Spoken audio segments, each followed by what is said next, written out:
One eternity later. Kumusta? Pwede mong sabihan yung president natin? Bakit patuloy na imbestigahan ang flood control? Face to us! Ang flood control, ibalik ang pera. Binibili nyo na lahat ng mga congressman, mga senador, at ang mga justice system. Mahirap naman kayo! Magnanakaw! Mahirap kayo sa pera ng Ayan, si Fidel Castro.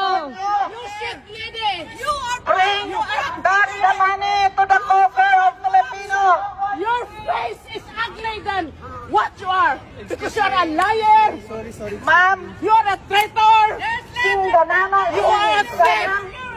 Ilunggangan ako, singganan ko kagwapa sa inyo. Pero tangi ang kwarta sang Pilipino, ibalik nyo. Kaluoy ang mga Pilipino. Ginaubos na ninyo ang kwarta sa flood control. Please. Please. Cry baby! What a cry baby! Please. Bring the money to the Filipino people. We have a big Nagpatulong ng flood pulis si Fidel control Castro. projects. Nagpatulong ng ano, nagpatulong ng pulis.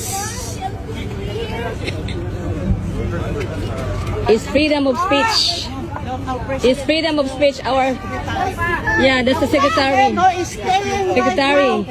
in a 5,000 suite. Yan siya. We don't. We You are can film harmless. them all you want, no problem. We are harmless. We just want to... Yeah, we just want to let her know. Feel free to say whatever you want. Yeah. She lies! We are not harassing you. We are not harassing you. She's a thief! We're not harassing you, Fidel Castro. You want to stand here? No, we are not violent. We're just saying. Yeah. Hindi mo ba hindi sinungaling? Sorry.